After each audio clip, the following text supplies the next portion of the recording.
प्यारे बच्चों, स्वागत है आप लोगों का हमारे चैनल एजी एजुकेशन जोन पे। बच्चों, आज हम आपको बताएंगे कक्षा 12वीं रसायन विज्ञान की कुछ महत्वपूर्ण अभिक्रियाएं जो आपके बोर्ड एग्जाम के लिए बहुत ही इंपॉर्टेंट होने वाले हैं। बच्चों, आपको करना क्या है कि अगर आप लोग चैनल पर नए हैं तो चैनल को सब्सक्राइब कर लीजिए और वीडियो को लाइक करिए और वीडियो को अपने दोस्तों के साथ शेयर करना ना भूलिए। अब आइए देखते हैं वो कुछ महत्वपूर्ण अभिक्रियाएं जो आपके यूपी बोर्ड एग्जाम यानी कि बोर्ड एग्जाम 2025 के दृष्टिकोण से बहुत ही महत्वपूर्ण होने वाली हैं और प्रीवियस ईयर में कई बार भी पूछी गई हैं और इस साल भी पूछे जाने की जिनकी प्रबल संभावना है। आइए देखते हैं वो महत्वपूर्ण अभिक्रियाएं कौन कौन सी हैं। पहला हमारा है हुन्स-डीकर अभिक्रिया, यानी हुन्स-डीकर अभिक्रिया क्या होती है और ये हुन्स-डीकर अभिक्रिया के बारे में लिखिए तो आप इसे किस प्रकार से लिखेंगे। वह अभिक्रिया जिसमें वसी अम्लों के सिल्वर लवण CCl4 की उपस्थिति में Br2 से क्रिया करके एल्किल ब्रोमाइड बनाते हैं उसे हुन्स-डीकर अभिक्रिया कहते हैं। यानी कि वह अभिक्रिया जिसमें वसी अम्लों के सिल्वर लवण यानी कि वसी अम्लों के सिल्वर लवण ये आपका हो गया CH3COOAg, यानी कि आपका वसी अम्लों के सिल्वर लवण CCl4 की उपस्थिति में यानी CCl4 की उपस्थिति यहाँ पर आपकी हो गई में Br2 से क्रिया करके एल्किल ब्रोमाइड बनाते हैं, यानी Br2 से आपका ब्रोमाइड से क्रिया करते हैं। जब आपके वसी अम्लों के सिल्वर लवण ये हो गए और Br2 से क्रिया करते हैं और किसकी उपस्थिति में, CCl4 की उपस्थिति में, तो क्या बनाते हैं, आपका एल्किल ब्रोमाइड बनाते हैं। ये आपका एल्किल ब्रोमाइड हो गया और AgBr हो गया और मुक्त होने वाली गैस जो है वो CO2 है। यानी कि आप इसे किस प्रकार से लिखेंगे, वह अभिक्रिया जिसमें वसी अम्लों के सिल्वर लवण CCl4 की उपस्थिति में Br2 से अभिक्रिया करके एल्किल ब्रोमाइड बनाते हैं उसे हुन्स-डीकर अभिक्रिया करते हैं।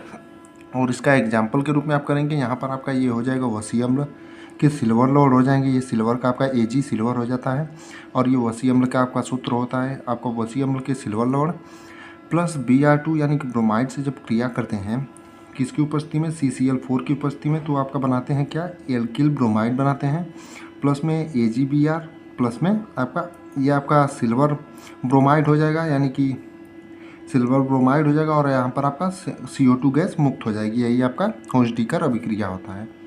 अब अगली अभिक्रिया की बात करें तो अगली अभिक्रिया आपकी फ्रीडल-क्राफ्ट अभिक्रिया, यानी कि फ्रीडल-क्राफ्ट अभिक्रिया को आप किस प्रकार से लिख सकते हैं और कैसे आप इसका उदाहरण दे सकते हैं कि फ्रीडल-क्राफ्ट अभिक्रिया में किस प्रकार से जो है अभिक्रिया आगे बढ़ती है, इसको आपको बताना रहेगा।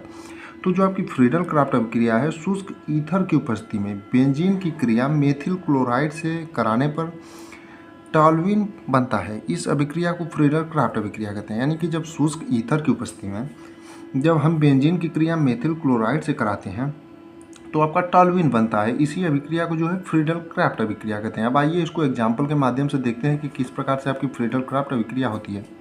तो शुष्क ईथर की उपस्थिति में, यानी शुष्क ईथर आपका यहाँ पर उपस्थित है, क्रिया मेथिल क्लोराइड से, आपका मेथिल क्लोराइड ये हो गया CH3Cl, बेंजीन की क्रिया मेथिल क्लोराइड से, बेंजीन आपका हो गया C6H6 प्लस CH3Cl आपका हो गया मेथिल क्लोराइड।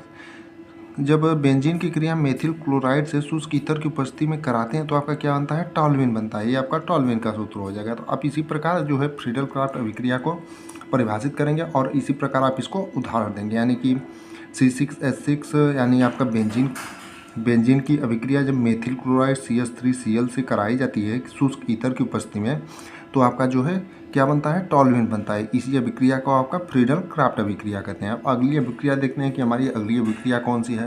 अगली जो हमारी इंपॉर्टेंट अभिक्रिया है वो बूटज अभिक्रिया, यानी बूटज अभिक्रिया को आप किस प्रकार से उदाहरण के साथ पूरा बता सकते हैं, इसको आइए देखते हैं कि बूटज अभिक्रिया होती क्या है। दोस्तों, आप लोगों से एक बार फिर कहना चाहेंगे कि आप लोग चैनल को सब्सक्राइब कर लीजिए और वीडियो को ज़्यादा से ज़्यादा अपने दोस्तों के साथ, आप जिस भी ग्रुप में हो या आपके कोई क्लासमेट्स हो, उनके साथ शेयर करें ताकि उनको भी पता चले और हमारे चैनल के माध्यम से वो भी अपनी तैयारी को बेहतर करें।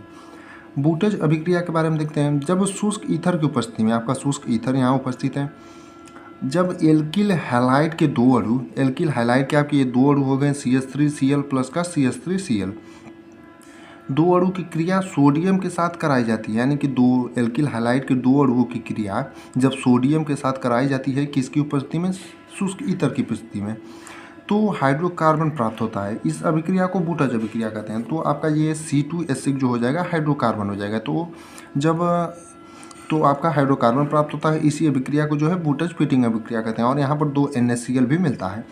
तब इसे आप पूरा डेफिनेशन पढ़ें तो किस प्रकार आप इसे लिखेंगे, जब शुष्क ईथर की उपस्थिति में एल्किल हाइलाइड के दो अणु की क्रिया सोडियम के साथ कराई जाती है तो हाइड्रोकार्बन प्राप्त होता है। इस अभिक्रिया को बूटज अभिक्रिया कहते हैं। जैसे आपके हो जाएंगे यहाँ पर CH3Cl प्लस CH3Cl, यहाँ पर आपके एल्किल हाइलाइट के 2 अणु हो जाएंगे प्लस Na का मतलब सोडियम, यानी कि जब एल्किल हाइलाइट के 2 अणुओं की सोडियम से अभिक्रिया कराई जाती है शुष्क ईथर की उपस्थिति में, तो आपका क्या बनता है, हाइड्रोकार्बन बनता है। तो इसी अभिक्रिया को जो है आपका क्या कहते हैं, बूटज अभिक्रिया कहते हैं। यानी कि आप इस प्रकार से बूटज अभिक्रिया को पूरा उदाहरण के साथ परिभाषित कर सकते हैं। इसमें हम आपको टोटल 5 अभिक्रिया बताएंगे जो कि आपके बोर्ड एग्जाम 2025 के दृष्टिकोण से बहुत ही महत्वपूर्ण होने वाली हैं। बाकी बची हुई जो अभिक्रियाएँ हैं उनको भी हम आगे आने वाले दिनों में ज़रूर कराएंगे। और हाँ, आपका सुबह में जो वीडियो अपलोड होगा वो थोड़ा शॉर्ट में होगा, यानी जो 2-2 नंबर, 4-4 नंबर, 5-5 नंबर के क्वेश्चन ऐसे होगा। बाकी शाम के टाइम में जिस सब्जेक्ट का वीडियो अपलोड होगा वो पूरा आंसर के साथ, और जो बड़े बड़े आंसर वाले क्वेश्चन हैं और दीर्घ उत्तरी बाकी सब क्वेश्चन जो हैं वो शाम के टाइम अपलोड होंगे।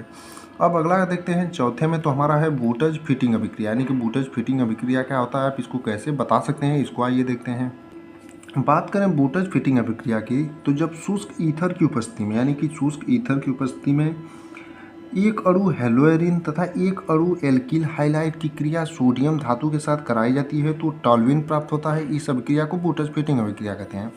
यानी कि इस अभिक्रिया को आप एग्जाम्पल के थ्रू कैसे दर्शा सकते हैं, ये तो इसका पूरा आपको जैसे किस प्रकार से इसकी क्रिया होती है ये हो गया। अब एग्जाम्पल के थ्रू आप इसे कैसे दर्शा सकते हैं, क्योंकि आपके एग्जाम में जब आता है तो उदाहरण के साथ पूरा आता है, यानी कि अभिक्रिया किस प्रकार ये होती है पूरा आपको लिखना रहता है। तो आइए देखते हैं। जब शुष्क ईथर की उपस्थिति में, यानी शुष्क ईथर आपका हो गया, एक अणु हेलोएरिन के, एक अणु आपका हेलोएरिन के हो गए तथा एक अणु एल्किल हाइलाइट के और एक अणु आपका एल्किल हाइलाइट का हो गया, ये 2 आपके अणु हो गए प्लस 2Na, यानी कि क्रिया सोडियम धातु से कराई जाती है। यानी आप बात करें तो एक अणु हेलोएरिन तथा एक अणु एल्किल हाइलाइट की सोडियम के साथ जब अभिक्रिया कराई जाती है शुष्क ईथर की उपस्थिति में, तो आपका जो है टॉल्यूइन बनता है। इसी अभिक्रिया को जो है बूटज फिटिंग अभिक्रिया कहते हैं। इसी प्रकार आप इसको कर सकते हैं। जैसे आपका हो जाएगा एक अणु हेलोएरिन का और ये हो जाएगा आपका एल्किल हाइलाइट का प्लस 2Na से जब अभिक्रिया कराई जाती है शुष्क ईथर की उपस्थिति में, तो ये आपका टॉल्यूइन बन जाता है प्लस का 2NaCl बनता है। यही आपकी हो जाएगी बूटज फिटिंग अभिक्रिया। आज की हमारी जो 5वीं और अंतिम अभिक्रिया है वो है हैलोफॉर्म अभिक्रिया। यानी कि हैलोफॉर्म अभिक्रिया क्या होती है, आप इसे कैसे लिख सकते हैं पूरा उदाहरण के साथ, अब इसको देखेंगे।